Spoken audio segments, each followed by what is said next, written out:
Saudaraku, kita semuanya sudah pernah mendengar firman Tuhan yang ditulis dalam Amsal 4 ayat 23 yang berkata, "Jagalah hatimu dengan segala kewaspadaan, karena dari situlah terpancar kehidupan." Sudah hafal kita ayat ini. Tapi apa sebetulnya maksudnya menjaga hati? Apakah kita jaga hati kita supaya kita tidak disakiti orang? Apakah kita menyembunyikan diri kita sehingga hati kita tidak diusik oleh orang lain? Tidak, saudaraku. Bukan itu maksudnya. Namun demikian, Tuhan sangat menempatkan pentingnya keadaan hati kita menjadi faktor penentu. Saudara tentu ingat dalam 1 Samuel 16 ayat 7, firman Tuhan berkata, "Tetapi berfirmanlah Tuhan kepada Samuel, janganlah pandang parasnya atau perawakannya yang tinggi, sebab aku telah menolaknya. Bukan yang dilihat manusia, yang dilihat Allah. Manusia melihat apa yang di depan mata, Tuhan melihat hati." Ini alasan yang pertama, saudaraku. Mengapa kita harus menjaga hati? Karena Tuhan melihat hati. Tuhan sangat berurusan dengan hati. Perkenanan Tuhan sangat ditentukan oleh suasana hati kita atau bagaimana hati kita sedang kita jaga.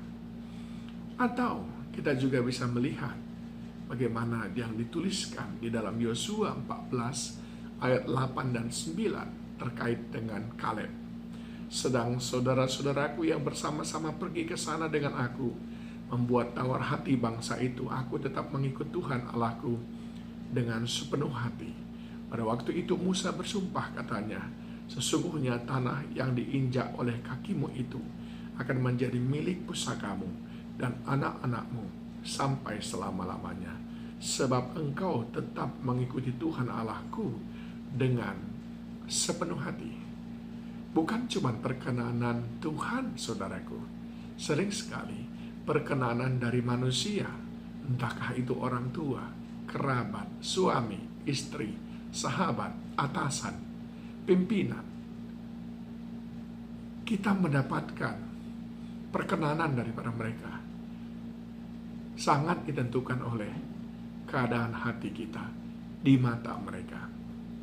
Sebab sebagaimana kitab Lukas berkata, apa yang keluar dari mulut adalah meluap dari hati kita. Jadi ingat, perkenanan Tuhan, perkenanan manusia, dan menentukan pikiran dan perkataan kita. Itu sebabnya kita perlu menjaga hati. Nah, pertanyaannya, bagaimana caranya kita menjaga hati kita, saudaraku? Yang pertama adalah kita harus menjaga hati kita dengan disiplin rohani. Sama seperti Yesus Kristus yang terus menekuni, membaca, dan merenungkan firman, bahkan intim dengan Bapa di surga lewat jam-jam doa, sehingga dia boleh memiliki hati yang seirama dengan hati Tuhan. Sebab goal daripada menjaga hati adalah hati kita sama seperti hati Tuhan. Apa yang ada dalam hati kita sama dengan apa yang ada dalam hati Tuhan. Makanya kita perlu menjaga disiplin rohani. Saya tidak yakin orang itu hatinya baik kalau tidak mendapatkan hatinya Tuhan. Dan hati Tuhan bisa kita ketahui lewat firman-Nya, lewat keintiman dengan Dia. Yang kedua adalah membangun jam doa. Itu adalah inti daripada membangun keintiman itu tadi. Doa akan membuat hati kita ini menjadi sehat. Bagaimana kalau hati kita tidak sehat?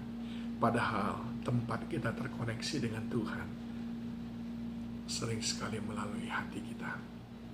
Saat kita mencurahkan isi hati kita kepadanya. Kalau hati kita tidak sehat, apa yang kita curahkan? Jangan-jangan keegoisan kita. Jangan-jangan kekecewaan kita, amarah kita. Jangan-jangan kerakusan kita. Harus dijaga, saudaraku, dengan memiliki kehidupan doa. Dan yang ketiga adalah kita menjaga hati kita dengan cara memilih lingkungan yang baik. Lingkungan pertemanan yang baik sangat menentukan apakah hati kita terus terjaga bersih atau tidak. Tentu saja kalau lingkungan kita banyak yang hatinya berbatu-batu, banyak yang hatinya kotor, jahat, kita pun akan merasa terbiasa dengan hal seperti itu. Jangan, saudaraku. Coba saudara bergaul dengan orang yang hatinya lembut, selalu menunjukkan kesabaran sekalipun ada hal yang kurang berkenan, selalu mencoba memiliki penguasaan hati sekalipun mestinya sudah pantas kalau dia marah. Saudara akan ikut. Saudara akan ikut seperti itu. Tinggallah dengan orang-orang yang berkata halus. 3 bulan saudara akan sama. Makanya perlu menjaga persahabatan dan pertemanan saudara. Dan yang terakhir adalah kita harus terbiasa untuk menghadapi pencobaan dengan cara benar. Hadapi pencobaan dengan cara benar. Sering sekali, karena kita tidak terbiasa menghadapi pencobaan, lalu suasana hati kita terganggu, lalu kita lupa bersyukur. Yang ada adalah sungut-sungutnya yang semakin menjadi-jadi. Filipi 4 ayat 6-7 berkata, janganlah hendaknya kamu khawatir tentang apapun juga. Ini orang yang sudah terbiasa menghadapi pencobaan, tantangan, sulitnya hidup. Ini kata-katanya. Tetapi nyatakanlah dalam segala hal keinginanmu kepada Allah dalam doa dan permohonan dengan ucapan syukur.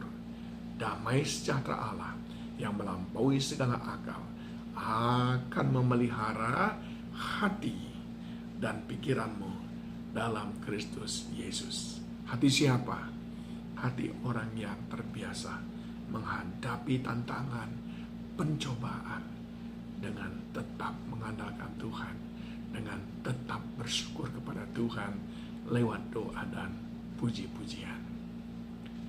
Jagalah hatimu dengan segala kewaspadaan, karena dari sana terpancar kehidupan. Tuhan memberkati.